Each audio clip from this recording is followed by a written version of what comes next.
দ্বিতীয় ম্যাচে ভারতকে হারিয়ে সাফ অনূর্ধ্ব-19 নারী চ্যাম্পিয়নশিপের ফাইনালে এক পা দিয়ে রেখেছিল বাংলাদেশ।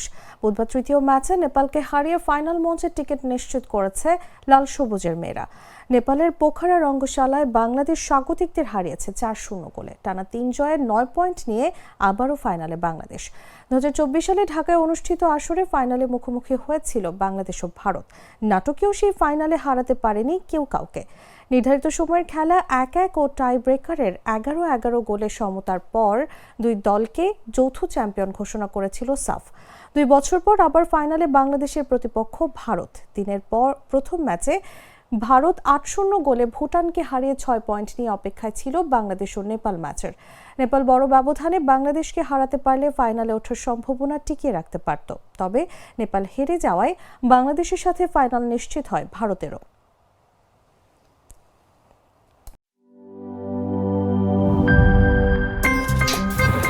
আমার একটা স্মার্ট সিদ্ধান্তে 25% গ্যাসের খরচ কমেছে। ভাবছেন কিভাবে?